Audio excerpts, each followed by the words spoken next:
नमस्कार, मैं हूं सौम्या और आप देख रहे हैं टॉप न्यूज छत्तीसगढ़। चलते हैं खबरों की ओर। भाजपा सांसद भोजराज ने टीआई भानुप्रतापपुर एवं पुलिस विभाग को गाली गलौज एवं अभद्र व्यवहार से नाराज संयुक्त पुलिस कर्मचारी एवं परिवार कल्याण संघ के समस्त सदस्यों ने भानुप्रतापपुर थाना में सांसद के खिलाफ एफआईआर दर्ज करने की मांग की है। यदि सांसद माफी नहीं मांगे जाने पर धरना प्रदर्शन व उग्र आंदोलन करने की बात कही गई। उज्जवल दीवान के नेतृत्व ने पुलिस परिवार के सदस्यों ने मामले को लेकर बुधवार प्रेस वार्ता आयोजित की गई।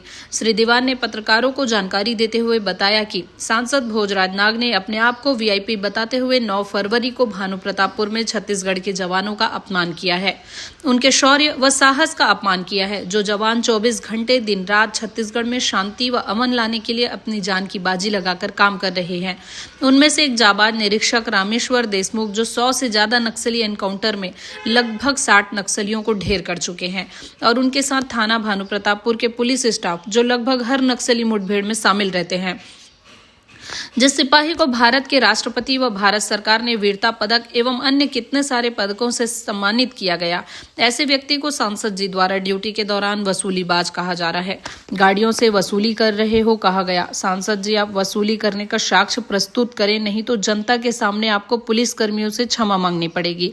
अगर माफी नहीं मांगे तो आचार संहिता समाप्त होने के बाद कांकेर सांसद के खिलाफ संयुक्त पुलिस कर्मचारी एवं परिवार कल्याण संघ के द्वारा कांकेर से लेकर दिल्ली तक मोर्चा खोला जाएगा। इस अवसर पर भारी संख्या में पुलिस परिवार के महिला सदस्य उपस्थित रहे। मैं तुम्हारी पार्वती बेटा एक्स नगर सैनिक हूँ। नगर सैनिक में थी तो हम लोग का भी यूनियन बना था, इस वजह से मुझे निकाल दिए। यूनियन की उपाध्यक्ष थी मैं। और अभी यहाँ संयुक्त पुलिस परिवार जो सशस्त्र बल है, नगर सैनिक है और जेल बल है और गोपनीय सैनिक, सभी का संयुक्त पुलिस परिवार और कर्मचारियों का संगठन बना है, तो उसमें भी शामिल हैं हम लोग सभी। अच्छा, आप लोग आज तो थाना पर आए हैं, क्या चाहते हैं? एक टीआई के साथ अभद्र व्यवहार सांसद जी ने किया था, इसके संबंध में आप क्या चाहते हैं, क्या होना चाहिए? सर, पहले तो जो जिन लोगों के बदौलत हम ही लोग सुरक्षा देते हैं, मतलब सांसद महोदय को वर्दीधारी ही देते हैं, और उसके बावजूद भी अगर रोक रहे हैं तो उनको अभद्र बोल रहे हैं कि इन लोग पैसा खा रहे हैं या वसूली कर रहे हैं, ऐसे करके। तो जब जानते ही नहीं है वसूली कर रहे हैं कि नहीं कर रहे हैं, तो ऐसा बोलना नहीं चाहिए। और सबसे बड़ी बात, इतनी बड़ी पद में है तो ऐसा अभद्रता का हम उम्मीद नहीं किए थे। फिर भी ये सब किए हैं, तो हम लोग भी चाहते हैं कि वो पब्लिकली आके जो है जनता के सामने और हमारे स्टाफ के सामने पूरे थाना प्रभारी के साथ जो अभद्र व्यवहार किए हैं उसके लिए क्षमा मांगे। और हम लोग चाहते हैं कि अभी तक हमारे लिए कोई बोलने वाला नहीं था, वर्दीधारी के लिए कोई नहीं बोलता था। कोई बोलते भी थे लेकिन कोई सुनता भी नहीं था। लेकिन अब हम लोग अपना यूनियन बना है तो स्वयं बोल सकते हैं और अपनी आवाज़ को भी पहुंचा सकते हैं।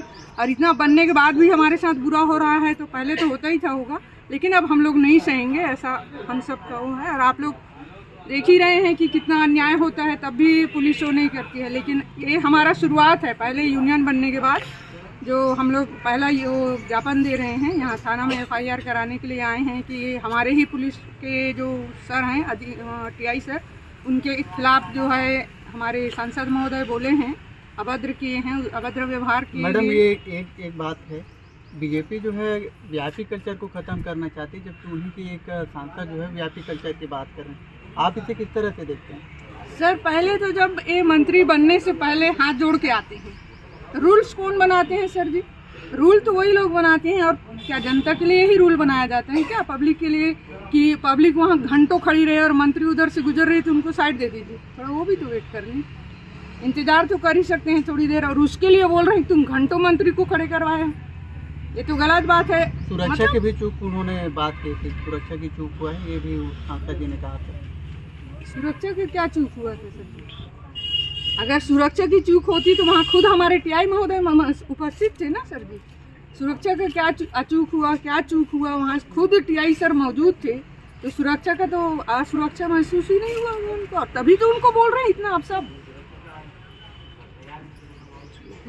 सांसद के खिलाफ रिपोर्ट दर्ज कराने आए हैं, क्या मामला था और क्या चाहते हैं आप लोग? जी, जैसे 9 तारीख को आप लोगों ने देखा होगा कि सांसद जी ने यहाँ के भोजराज नाग जी जो हैं वो थाना प्रभारी भानुप्रतापपुर को कितने असभ्यता से बात कर रहे थे और उनको रिश्वतखोर बोल रहे थे, वसूलीबाज बोल रहे थे, अपने आप को वीआईपी बता रहे थे। देखिए सर, सबसे पहली बात तो ये है कि अभी आचार संहिता लगी हुई है, वीआईपी कल्चर ख़त्म हो चुका है और भारत के प्रधानमंत्री जी ने और केंद्रीय गृह मंत्री जी ने स्पष्ट बोला है कि वीआईपी कल्चर को हमको देश से ख़त्म करना है, फिर भी वो अपने आप को वीआईपी बता रहे थे। उनको जेड सिक्योरिटी प्राप्त है तो जेड सिक्योरिटी वाले को 3 घंटा पहले सूचना देना रहता है। क्या उन्होंने सूचना दिया था थाने में कि हम इस क्षेत्र से गुजरेंगे, हम ऐसा जाएंगे? दूसरा, वसूलीबाज बोलने की उनकी हिम्मत कैसे हो गई? क्या प्रूफ था उनके पास? वो प्रूफ देंगे। यदि वो प्रूफ नहीं देते हैं तो जनता के सामने बिल्कुल थाना प्रभारी से और पूरे थाना स्टाफ से, भानु प्रतापपुर से और पूरे छत्तीसगढ़ पुलिस से माफ़ी मांगेंगे। अगर माफ़ी नहीं मांगेंगे तो जैसे ही आचार संहिता खत्म होगी, संयुक्त पुलिस कर्मचारी एवं परिवार कल्याण संघ उनके खिलाफ मोर्चा खोलेगा। पूरे भारत देश में इसकी आवाज़ जाएगी, आपको मैं बता देता हूँ। और दूसरी बात, जो उनके समर्थक आए थे, जो थाने के अंदर बोल रहे थे कि पुलिस कर्मियों को खड़े कराकर मैं झापड़ में मारूंगा, तो मैं उसको बता देना चाहूँगा कि उसके खिलाफ तो एफआईआर होगी। उसमें साथ दिए हैं सांसद महोदय, तो सांसद महोदय का भी उसमें एफआईआर होगा। और भोजराज नाग जी को स्पष्ट आज यहाँ मीडिया के सामने बोल के जा रहा हूँ, अगली बार वो कोई भी चुनाव लड़े, चैलेंज करता हूँ, उनको जीतने नहीं दूंगा।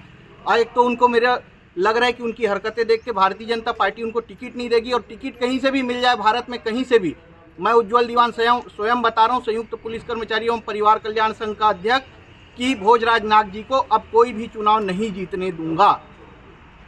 तो आप लोग क्या चाहते हैं कि उनके खिलाफ एफआईआर दर्ज हो, माफ़ी मांगे? जी बिल्कुल, माफ़ी मांगनी चाहिए।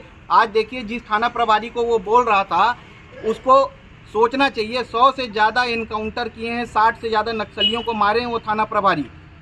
राष्ट्रपति पदक, वीरता पदक से सम्मानित हैं। राज्य सरकार उनके नाम का तमगा उनको लगा के देती है, और उसके बाद में आप उनको बोल रहे हैं, असभ्य भाषा का प्रयोग कर रहे हैं उनके साथ, और वो बेचारे शांति से आपसे बात कर रहे हैं, सर का आपसे बात कर रहे हैं, और आप उनको चमका रहे हैं, उनके थाने में आके चमका रहे हैं। तो सर, ऐसा तो नहीं होगा। ये कौन बोला था कि टीआई को झापड़ से मारेंगे, कौन शख्स थे? जी, वो तो सांसद महोदय के साथ जो आया था, उनका कोई जैन करके बता रहे हैं, अभी तो मेरे को क्लियर नहीं है, लेकिन वो जो कोई भी होगा, सीसीटीवी फुटेज में तो आएगा न सर थाने के, फिर वहाँ से क्लियर हो जाएगा फिर वो कैसा किसको मारता है। और ये गुंडागर्दी अब हम नहीं सहन करेंगे। संयुक्त पुलिस कर्मचारी एवं परिवार कल्याण संघ अपने सिपाही से लेके, गोपनीय सैनिक से लेके, नगर सैनिकों के लिए, जेल प्रहरियों के लिए, और पूरे आईपीएस अधिकारी जो हमारे डीजीपी हैं वहाँ तक के लिए हम लड़ रहे हैं। और हमारे जब अधिकारों की बात आएगी और हमारे लोगों का शोषण होगा तो हम बिल्कुल उनके लिए खड़े हुए हैं, हर जगह खड़े रहेंगे। हमारे आज तो सिर्फ ये डेमो था, क्योंकि आचार संहिता लगी हुई है, हमारी माताएं बहनें आई हुई हैं। आप अगर भोजराज नाग जी के खिलाफ एक्शन नहीं होता, उनके खिलाफ कार्रवाई नहीं होती और वो माफ़ी नहीं मांगते, तो पूरे छत्तीसगढ़ में सिर्फ जन आंदोलन होगा, और उसके लिए भोजराज नाग जी जिम्मेदार रहेंगे। ओके। तो ये था अब तक का खबरों का सिलसिला। आप बने रहिए हमारे साथ टॉप न्यूज़ छत्तीसगढ़ पर।